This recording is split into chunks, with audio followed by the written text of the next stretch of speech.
साथियों, बहुत बहुत शुक्रिया आप सभी का आधी रात को हमारे साथ ज्वाइन करते हैं और हमेशा अपने प्यार और मोहब्बत का इजहार करते हैं। बहुत बहुत शुक्रिया इसके लिए। भारतीय जनता पार्टी के लिए, बल्कि जम्मू कश्मीर की सियासत के लिए और मुल्क की सियासत के लिए भी एक शदीद किस्म का नुकसान, बड़ा धचका, क्योंकि हमारे और आप सबके बीच में देवेंद्र सिंह राणा, जो कि भारतीय जनता पार्टी के सीनियर लीडर थे, मौजूदा रुकने असेंबली या एमएलए या विधायक थे नगरोटा से, उनका इंतकाल हो गया है, उनका निधन हो गया है। कुल मिलाकर आप देखेंगे तो 59 साल की उम्र में उन्होंने आखिरी सांस ली है, बल्कि 60 साल के होने वाले थे। साल 1965 में इनका जन्म हुआ और जम्मू कश्मीर के आप कह लीजिएगा कि कई लोगों का उरूज ज़वाल देखा जम्मू कश्मीर की सियासत में, और आज उन्होंने आखिरी सांस ली है।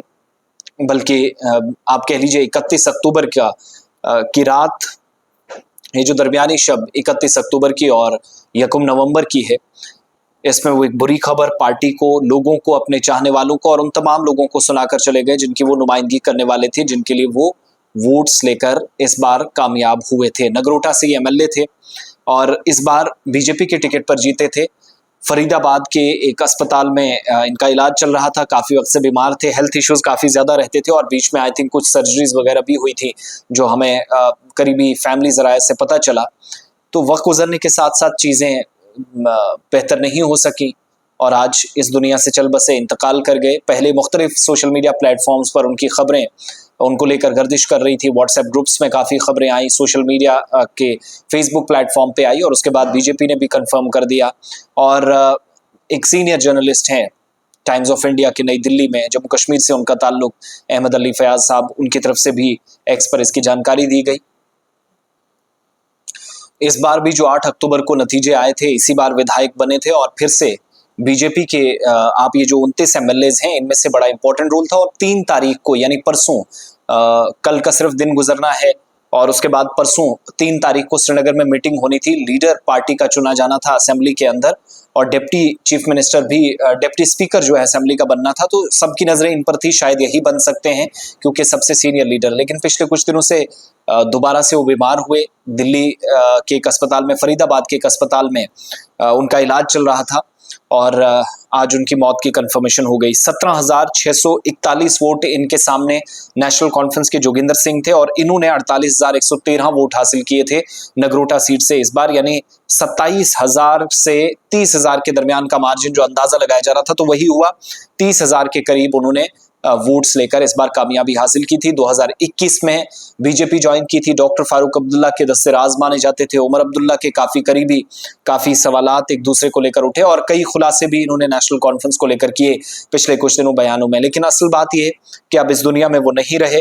1965 में जम्मू कश्मीर के अंदर पैदा हुए, डोडा से बेसिकली इनका ताल्लुक था, नगरोटा से इस वक्त एमएलए थे और मलहोड़ी के करीब एक गांव पड़ता है जो उनका जो आबाई वतन है, आबाई गांव है डिस्ट्रिक्ट डोडा के अंदर, गांधीनगर जम्मू में अभी सेटल हुए थे। और इनके भाई तीसरी बार एमपी बने उधमपुर कॉन्स्टिट्यूंसी से, डॉक्टर जितेंद्र साहब जो पीएमओ में राज्य मंत्री है, वज़ीर ममलिकत हैं, डॉक्टर जितेंद्र सिंह उनके भाई थे। और बीएससी और सिविल इंजीनियरिंग इन्होंने 1986 में एनआईटी कुरुक्षेत्र से की। सियासत में काफ़ी पहले से कदम रखा। स्टूडेंट्स या अपने तालिब इल्मी के ज़माने से इन्होंने अपना जो ज़िंदगी का सफ़र है, सियासी करियर है, वो शुरू किया और सबसे बड़े लीडरान में इनका शुमार नेशनल कॉन्फ्रेंस में भी किया जाता था। और जम्मू कश्मीर के ओवरऑल जब आप पॉलिटिकल डायमेंशंस को या पॉलिटिकल सिनारियो को देखते थे, तो उस वक्त भी 2014 में जब ये जीत कर आए तो उस वक्त बीजेपी के खिलाफ ये जीते और बीजेपी को इन्होंने शिकस्त दी और उस वक्त 23,678 वोट इनको मिले थे और नंद किशोर बीजेपी के इनके सामने थे, 4,048 वोटों से उस वक्त हारे थे। लेकिन आज इस दुनिया से, वो कहते हैं ना कि जो जिंदा चीज आई उसने दुनिया से जाना है, सब ने मौत का मजा चखना है। सब इंसानों ने, सारे वो चीजें, सारे वो लोग या फिर हर जिंदा चीज जो इस दुनिया में आई, किसी भी सूरत में, किसी भी शक्ल में, उसको एक ना एक दिन जाना है। तो ये 59 साल की उम्र में हमारे और आप सबके बीच में राणा साहब नहीं रहे। इस तरीके से जो 29 मेंबर्स थे भारतीय जनता पार्टी के, उनमें से 28 रहे, बाद में जाकर दोबारा नोटिफिकेशन निकलेंगे, ये सारा सिलसिला बहरहाल ये बात की बात है। लेकिन जो रियलिटी है वो ये कि मौत के मुंह में सबको जाना है।